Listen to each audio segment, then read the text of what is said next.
coal. I suffer dreadfully and no one cares. Rubbish, Henry, snorted James. You don't work hard enough. Henry was bigger than James, but smaller than Gordon. Sometimes he could pull trains, sometimes he had no strength at all.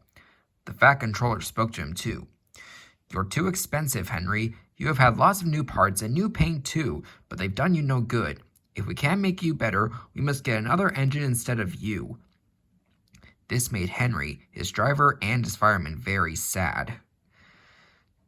The Fat Controller was waiting when Henry came to the platform. He had taken off his hat and coat and put on overalls.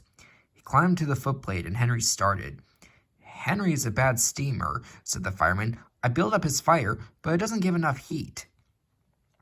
Henry tried very hard, but it was no good. He had not enough steam, and they stopped outside Edward Station. Oh dear, thought Henry sadly. I shall have to go away.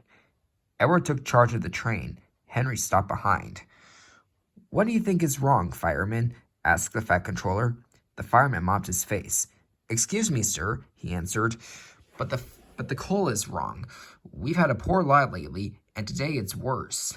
The other engines can manage. They have big fireboxes. Henry's is small and can't make the heat. With Welsh coal, he'd be a different engine. It's expensive, said the Fat Controller thoughtfully, but Henry must have a fair chance. James shall go and fetch some. When the Welsh coal came, Henry's driver and fireman were excited. Now we'll show them, Henry, old fellow. They carefully oiled all his joints and polished his brass till it shone like gold. His fire had already been lit, so the fireman made it carefully. He put large lumps of coal like a wall around the outside. Then he covered the glowing middle part with smaller lumps. You're spoiling my fire, complained Henry. Wait and see, said the fireman. We'll have a roaring fire just when we want it. He was right. When Henry reached the platform, the water was boiling nicely, and he had to let off steam to show how happy he was. He made such a noise that the Fat Controller came out to see him. How are you, Henry? Peep, peep, peep, whistled Henry. I feel fine. Have you a good fire driver? Never better, sir, and plenty of steam. No record breaking, warned the Fat Controller, smiling. Don't push him too hard.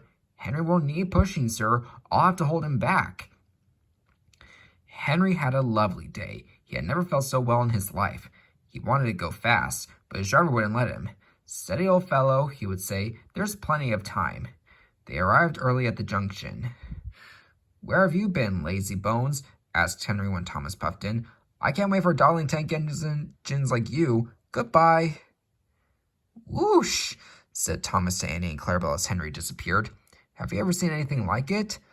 Both Annie and Clarabelle agreed that they never had.